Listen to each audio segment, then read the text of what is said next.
पूर्ण परात्पर ब्रह्म असंख्य कल्याण गुणगंडले भक्तवांक्षा कल्पतरु शरणागत वत्सल भक्त वत्सल दीनबंधु दयासिंधु भगवान शाला माधव की असीम कृपा करुणा से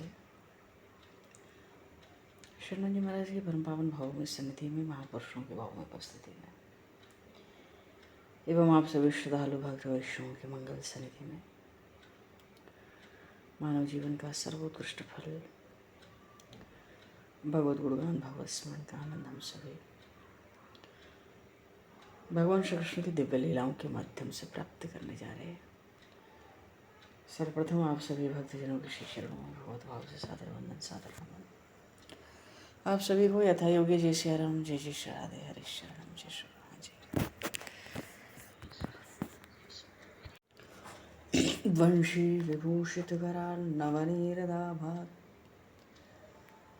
पीताम्बरादरुणबिम्बफलाधरोष्ठात्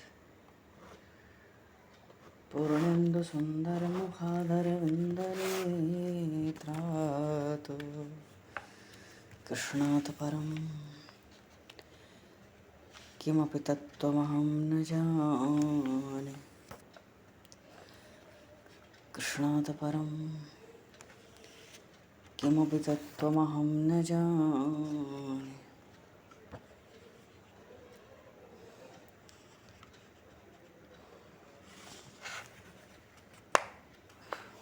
भगवान की प्राप्ति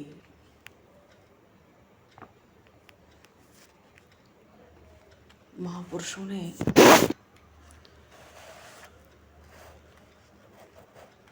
दुर्लभ नहीं कही है।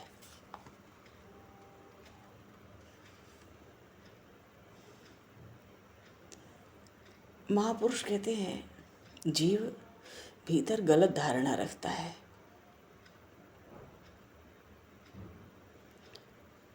अब जैसे संसार का कोई काम है तो धीरे धीरे करते करते होता है, तत्काल तो नहीं होता। परमात्मा की प्राप्ति भी धीरे धीरे नहीं, महापुरुष कहते हैं तो तत्काल भी हो सकती है। धीरे धीरे होगी ये बात ही गड़बड़ है।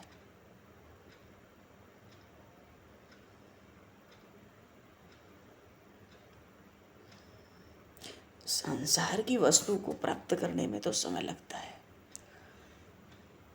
महापुरुषों ने मार्मिक बात कही, परमात्मा को प्राप्त करने में समय नहीं लगता। वो परमात्मा तो कल्प वृक्ष हैं, उन्हीं की छाया में हम सब रहते हैं।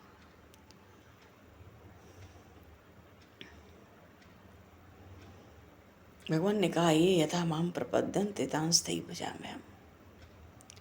जो भक्त जिस प्रकार मेरी शरण लेते हैं मैं उन्हें उसी प्रकार आश्रय देता हूँ। यदि हम भावना रखें कि भगवान तो अभी मिले तो भगवान तो खुद ही कहते हैं भावना तो तुमको प्रबल करनी है। तो भगवान की प्राप्ति में भावना की कमी है। पांडवों के पास भगवान आए, पांडवों का निश्चय था कि हमारा श्री कृष्ण को छोड़ के और कोई आश्रय नहीं है।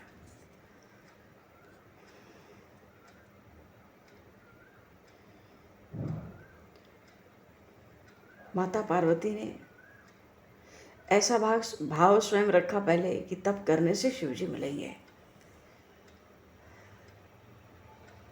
तो तप करना पड़ा। और तपस्या का भाव भीतर था, इसलिए तप के कारण प्रभु मिले, भगवान शिव मिले। भाव के कारण ध्रुव जी को 6 महीने में तप से मिल गए भगवान, कोई देर नहीं लगी विशेष। जब भक्तजन का ऐसा भाव होता है कि अब मैं भगवान के बिना रह नहीं सकता, उसी समय भगवान मिल जाते हैं। पांडवों की स्थिति, हालांकि पांडव बड़े पराक्रमी हैं, शूरवीर हैं, पर स्थिति थोड़ी दयनीय है।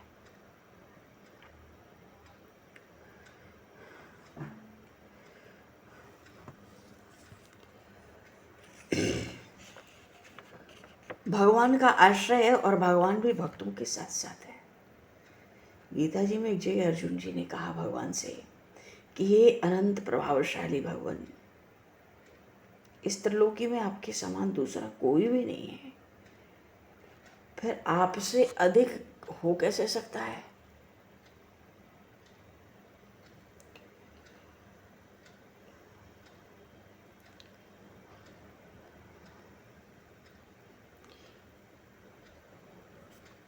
एक दो भक्त थे।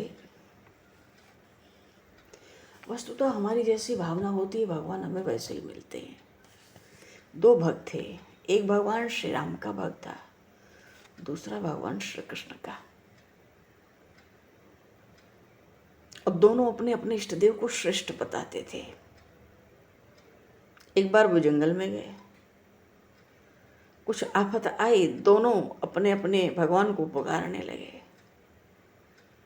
भाव ये था उनके पुकारने का कि दोनों में से जो भगवान शीघ्र आ जाए वही श्रेष्ठ है। तो भैया भगवान श्री कृष्ण शीघ्र प्रकट हो गए। इस कारण जो भगवान श्री कृष्ण का भक्त था उसने भगवान श्री कृष्ण को श्रेष्ठ बतला दिया।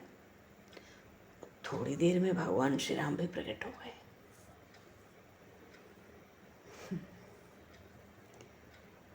तो जो दूसरा भगत था राम जी का, उसने राम जी को लाना दिया कि आपने मुझे हरा दिया आज।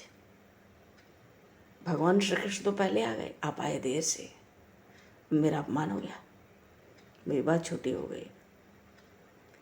तो भगवान श्री राम ने उस भगत से पूछा, तुमने किस रूप में याद किया था मुझे?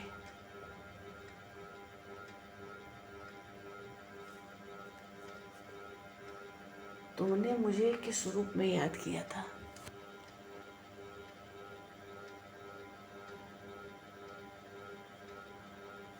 भक्त बोला, राम जी का भगत बोला, राजा धीराज के रूप में राजा राम को याद किया था, वही मेरे इष्ट देव हैं। तो भगवान श्री राम बोले, बिना सवारी के राजा धीराज कैसे आ जाएंगे?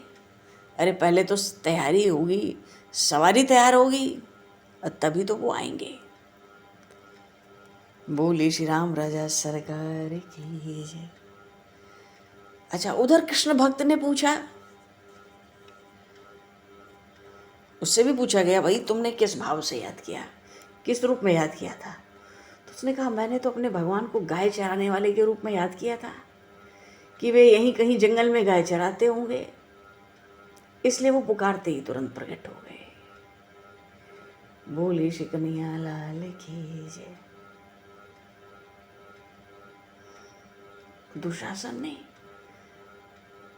दुशासन के द्वारा भरी सभा में चीर खींचने जाने के कारण और द्रौपदी जी ने भगवान को पुकारा। कैसे पुकारा? द्वारिका वासिन कृष्णा,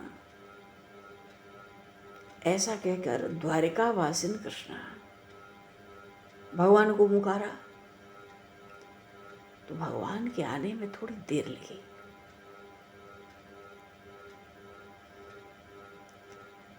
जब द्रौपदी जी ने पीछे उलाहना दिया कि तुम देर से इतने क्यों आए, तो भगवान ने द्रौपदी जी से कहा, तूने मुझे द्वारिका वासिन, द्वारिका में रहने वाला कह के पुकारा, इसलिए मुझे द्वारिका जाकर फिर वहां से आना पड़ा।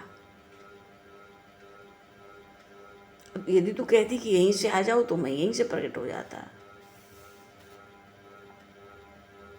वस्तुतः भगवान सब जगह है, जहां हम हैं वहीं भगवान भी है। भक्त जहां से भगवान को बुलाता है वहीं से भगवान आते हैं। मानो भक्त की भावना के अनुसार भगवान प्रकट होते हैं। भगवान शिव ने भी कहा, जाके हृदय भगत जस प्रीति, प्रभु तह प्रगट सदा तहि रीति। हरि व्यापक सर्वत्र समाना, प्रेम ते प्रगट हुई मैं जाना। कहो सो कहाँ जहां प्रभु नहीं। भगवान शिव कह रहे हैं, वो स्थान बताओ जहां भगवान नहीं है।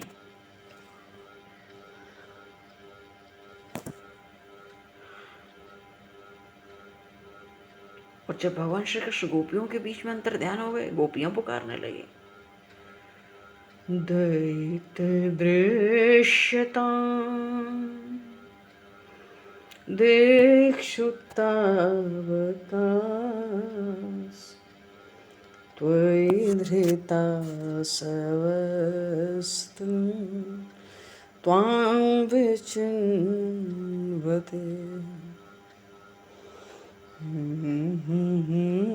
शताम्। कहती थी गोपी गीत में गोपियां, हे प्रभु,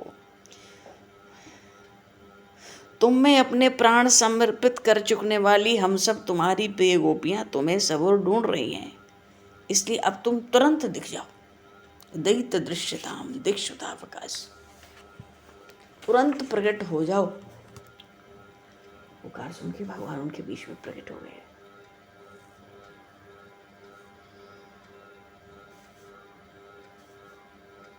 ठीक उसी समय उनके बीचों बीच भगवान प्रकट हो गए। भगवान का मुख कमल मुस्कुरा रहा था, गले में बनवाया पीताम्बर धारण किए। क्या रूप था, सबके मन को मत देने वाला, कामदेव का भी मन मथने वाला था वो रूप। तभी तो भगवान का नाम हुआ मदन मोहन, मदन को भी मोहित करने वाले।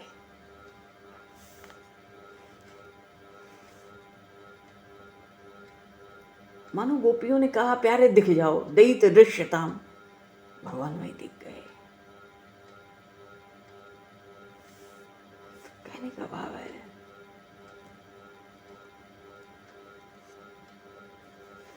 अच्छा, प्रबोध सुधाकर में भगवान शंकराचार्य, भगवान आदि शंकराचार्य कहते हैं कि किसी पर कृपा करते समय भगवान ऐसा विचार नहीं करते कि किस जाति का है, किस रूप का है, क्या धन है, क्या आयु है, अधम है कि निंदनीय है। भगवान तो आंतरिक भावों के ही भोक्ता हैं।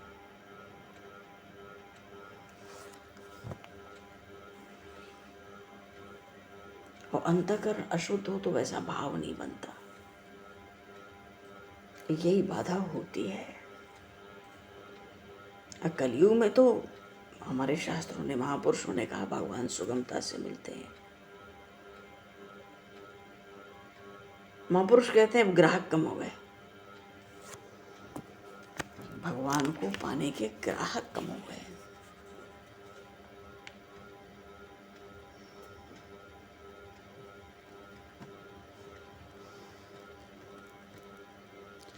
एक राजा थे, शाम के समय महल की छत पर टहल रहे थे।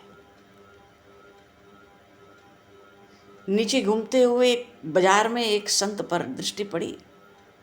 संत अपनी मस्ती में,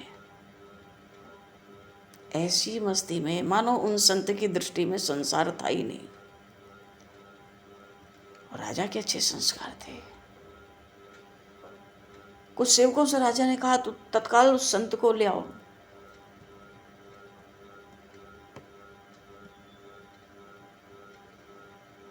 तो जो सेवक थे ना, राजपुरुष बहुत से, उन्होंने तो रस्से लटकाए, संत को अपने रस्सों में फंसाकर ऊपर खींच लिए।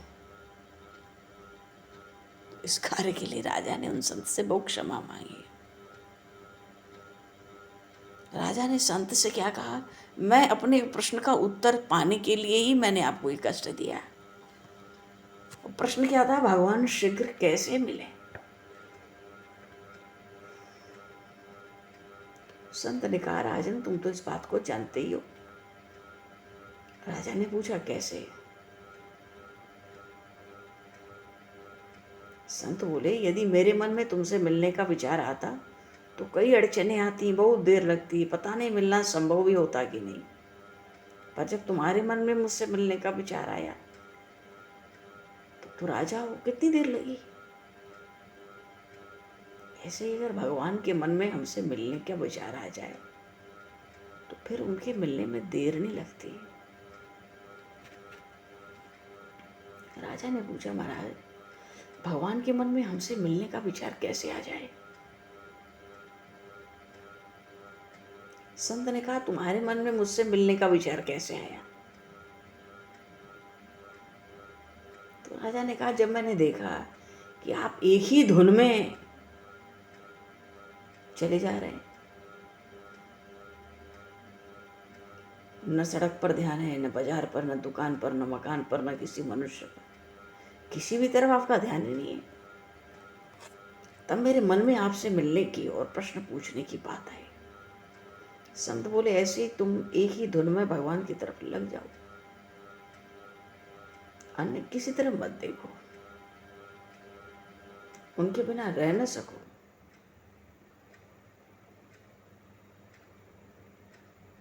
तो भगवान के मन में तुमसे मिलने का विचार आ जाएगा और वो तुरंत मिलेंगे।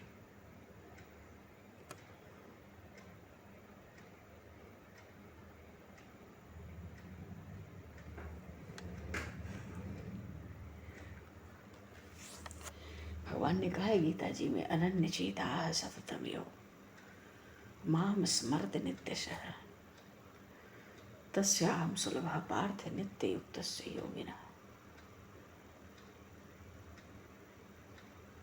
भगवान तो कहते हैं मैं सब प्राणियों के हृदय में हूँ।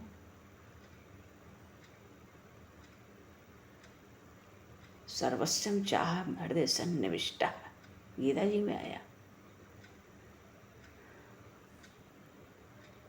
सबके हृदय में स्थित हूँ। केवल हृदय में ही नहीं, संसार में जितना कुछ दिख रहा है कण कण में, पर हम सच्चे हृदय से देखना चाहें, महापुरुष कहते हैं तभी दिखते हैं। हम संसार देखना चाहेंगे तो भगवान बीच में क्यों आएंगे, संसार ही तो दिखेगा।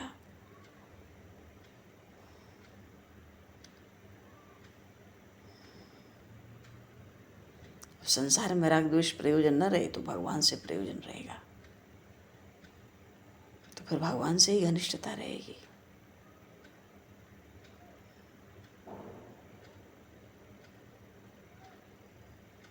हम भगवान से अपना अटूट संबंध जोड़ ले। जैसे माता पार्वती ने कहा था ना, जन्म कोटि लगी रगर हमारी, बरों शंभु न तरहु कुहारी, तजौ न नारद कर उपदेशो, आप कहीं सतबार महेशो।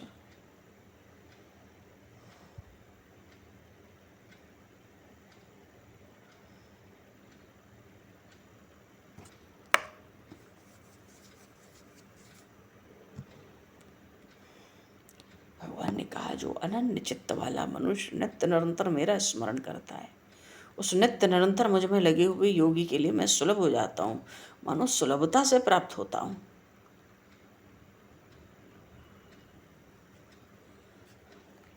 और हमारे शास्त्र महापुरुष तो कहते हैं जीव का परमात्मा के साथ अटूट संबंध है।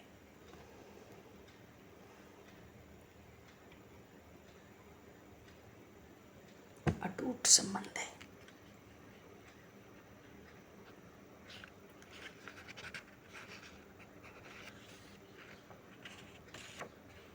पांडवों को खांडव वन मिला।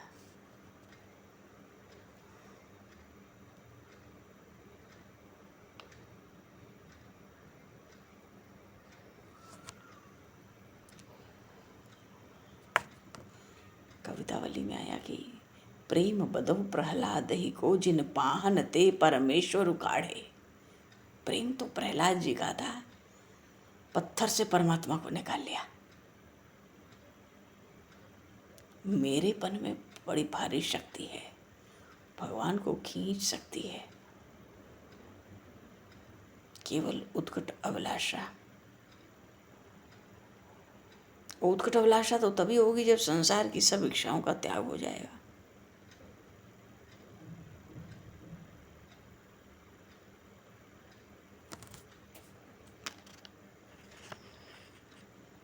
उत्कट अभिलाषा हो तो भगवान से मिलने में पर देर भी नहीं लगती है।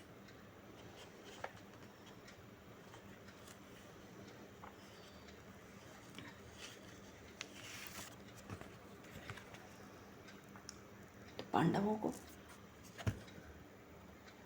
महाराज खांडव वन मिला था।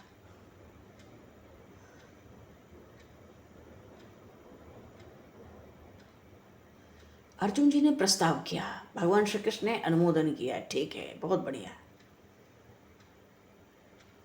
अपनों की इच्छा पूर्ण करना भगवान का स्वभाव है। तभी तो भगवान को कल्प वृक्ष कहते हैं।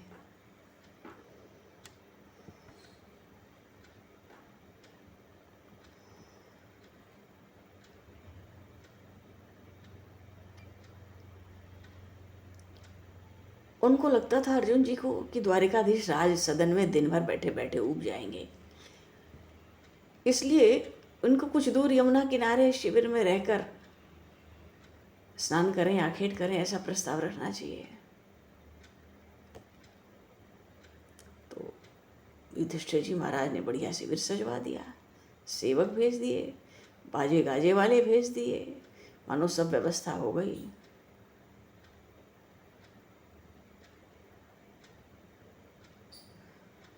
और भगवान श्री कृष्ण और अर्जुन बढ़िया बहुमूल्य आसनों पर पास पास बैठे थे, और उनके पास उसी समय एक ब्राह्मण पधारे। शरीर बड़ा लंबा था, एकदम तपाए हुए स्वर्ण की तरह, गौर, जटाएं भी पीली, बलगल पहने थे, तेजस्वी ब्राह्मण। ब्राह्मण का पेट बढ़ा हुआ था, नेत्र पीले हो रहे थे, शरीर पर किसी रोग की छाया थी।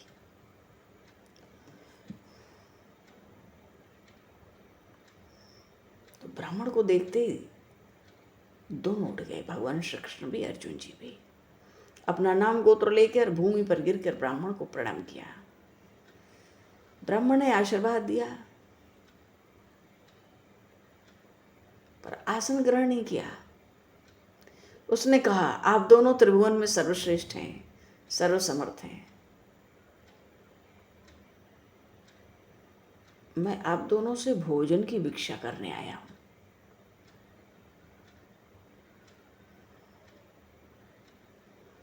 भगवान श्री कृष्ण ने बड़ी गंभीर वाणी से, बड़ी गंभीर दृष्टि भी डाली ब्राह्मण पे और कहा, आपकी तृप्ति किस प्रकार की अन्न से होगी, आप आज्ञा करें, हम लोग उसकी व्यवस्था करें।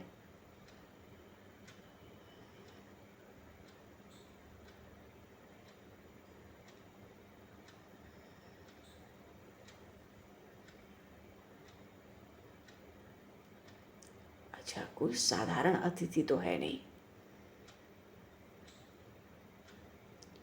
अरे कोई भी अतिथि आता है सामान्य तो भोजन, गृहस्थ तो भोजन तो उसे बिना मांगे भी गृहस्थ भी करा देगा, कहने से भी करा देगा। पर जो त्रिभुवन में सर्वश्रेष्ठ हैं, सर्वसमर्थ हैं, उनको ढूंढ कर जो केवल भोजन की भिक्षा करने आया है, मांगने आया है, भगवान से जो भोजन मांगने आया है, सामान्य अतिथि थोड़ी होगा, न उसका भोजन सामान्य होगा। पर अतिथि ने परिचय दिया, मैं अग्नि हूं, आप दोनों मुझे देख सकते हैं।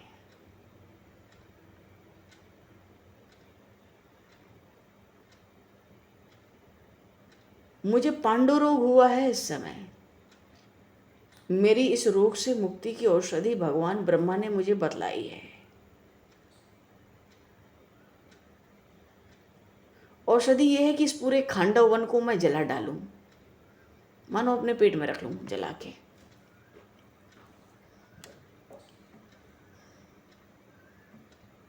खांडव वन की ओर देख रहे थे अग्निदेव, जैसे महीनों का भूखा स्वादिष्ट भोजन से भरे थाल की ओर देखा है। अर्जुन जी ने कहा, हमें कोई आपत्ति नहीं है, पर आप अग्निदेव को ये रोग कैसे?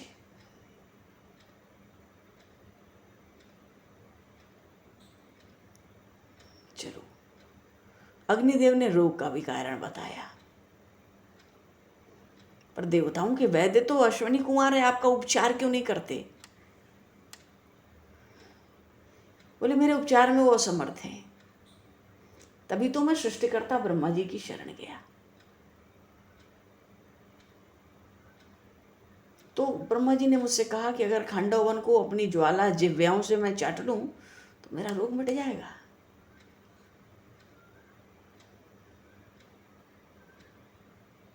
मैंने 7 बार प्रयत्न किया खांडव वन को जलाने का, पर देवराज इंद्र वर्षा करके मुझे विफल कर देते हैं। अग्निदेव नाराज लग रहे थे।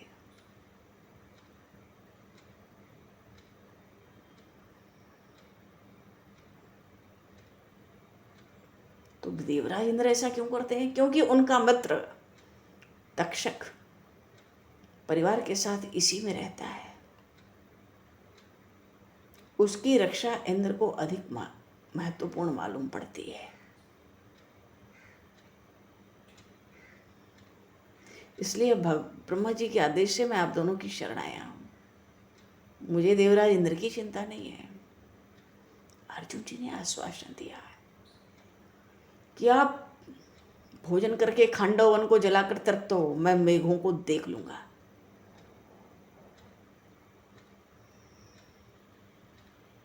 और भगवान श्री कृष्ण तो बचपन में ही गिरिराज जी को धारण करके देवराज इंद्र के सब मनोरथ विफल कर दिए।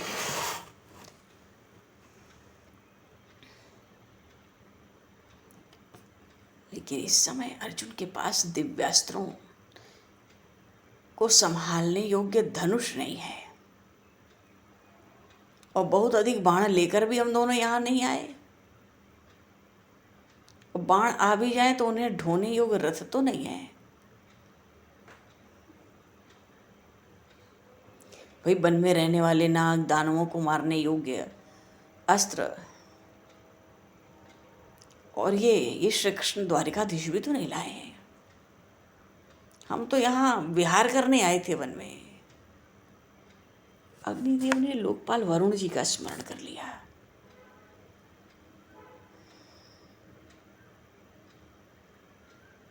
तो जब वरुण जी आए तो उन्होंने अर्जुन जी से तुरंत कहा आते ही कि आपको राजा सोम ने जो अक्षय तृण और गांडीव धनुष और एक रथ था, क्या नाम था, वानर ध्वज रथ दिया था, क्योंकि इनकी रथ की ध्वजा पे हनुमान जी महाराज बैठे रहते थे।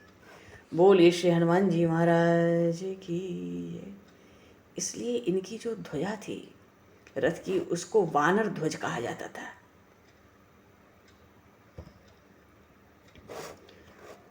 तो वरुण देव ने आके तुरंत कह दिया कि वो अक्षय तृण जिसमें बाण रखते हैं और बाण भी होते हैं, गांडीव धनुष, वो वानर ध्वजा का रथ, और वो चक्र,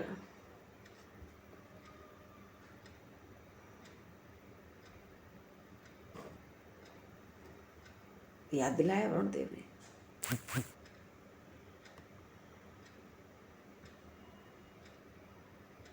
क्योंकि सब समझते थे देवराज इंद्र अग्निदेव के साथ अन्याय कर रहे हैं अपने मित्र तक्षक को बचाने के लिए।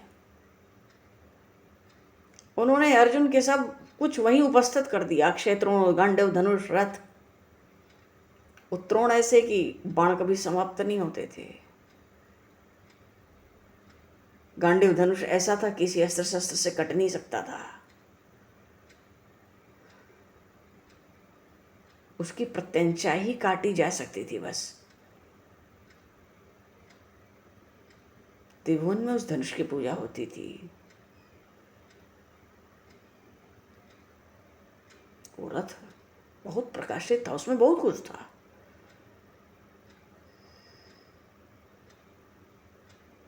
और घोड़े तो ऐसे थे ना, गंधर्व देश के जो वायु वेग से चलने वाले घोड़े होते थे, ऐसे।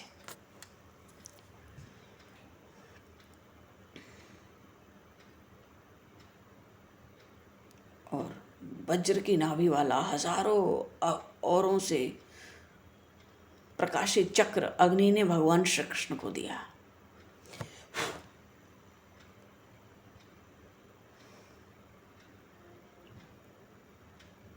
अच्छा, भगवान श्री कृष्ण को चक्र मिला और अर्जुन जी को रथ के साथ धनुष बाण।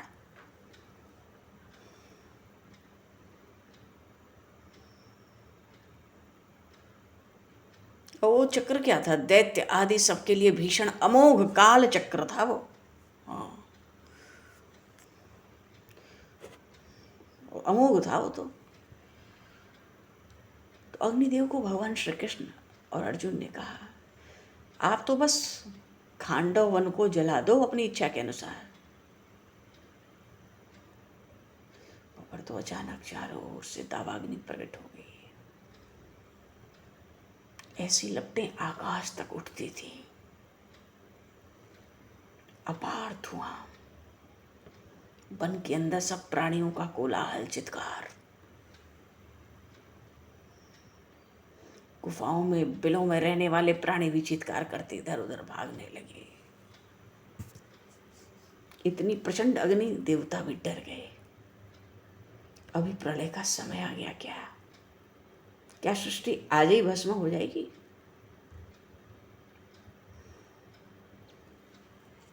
बात यह है कि अग्निदेव ने अपना बड़ा प्रचंड स्वरूप प्रकट किया था। वो जो अग्नि थी ना, अग्नि की लपटें अमरावती, स्वर्ग की राजधानी अमरावती को चुनौती दे रही थी मानो।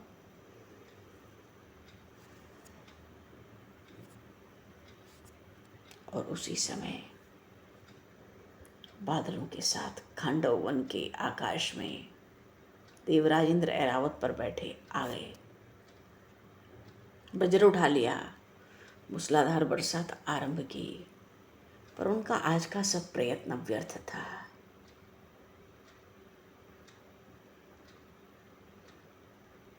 उनके आ जाने से एक आफत और हो गई। जो पक्षी उड़कर भाग सकते थे, उनके भागने का मार्ग रुक गया। क्यों? अर्जुन ने ऐसी बाणों की वृष्टि कर दी, पूरे खांडव वन के ऊपर बाणों का पूरा जाल तन गया। ऐसा तन गया मानो जल की एक बूंद इस जाल के भीतर से खांडव वन में नहीं गिरेगी।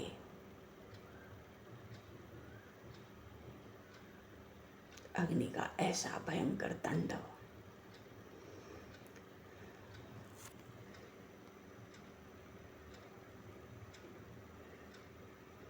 बोली श्री भक्तवत्सल भगवान की जय। आज अग्निदेव को तांडव करने दो जी। खांडव वन में तांडव ही ऐसा हुआ। वही कथा बड़ी महत्वपूर्ण हुई।